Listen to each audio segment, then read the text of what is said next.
Oi pessoal, aqui é a Gabriele, eu tenho 10 anos e hoje eu vou fazer um vídeo de algumas coisas que eu gostei aqui.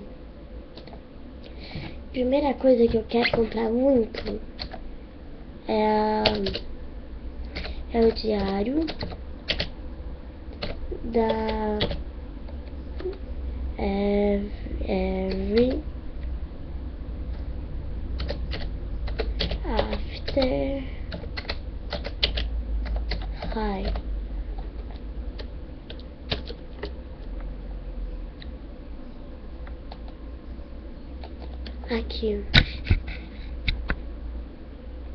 Aqui, imagem. Ops, não tem imagem. Então tá, vou te mostrar. E depois eu te mostro, mas também eu tô gostando de outra coisa muito linda mesmo. Que é a unha postiça de vaca. É linda. Ó.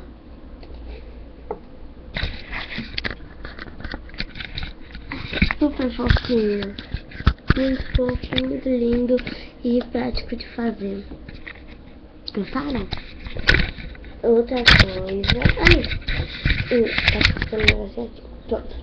Outra coisa que é muito linda que eu queria mostrar pra vocês é o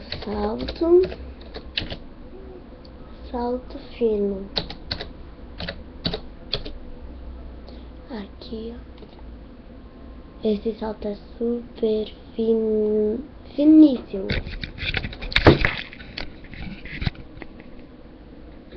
Pisou, quebrou. É fácil quebrar.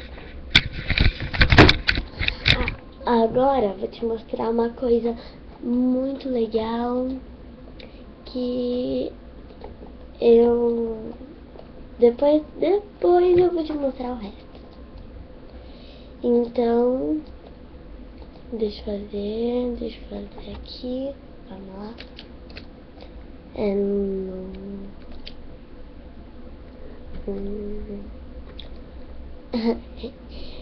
Aquele brinquedo de fazer comida. Certinho aqui. Aqui a imagem. Olha, tem o da Barbie, esse. Tem vários, é muito legal fazer comida com brinquedo. Então, é isso, pessoal. Tchau.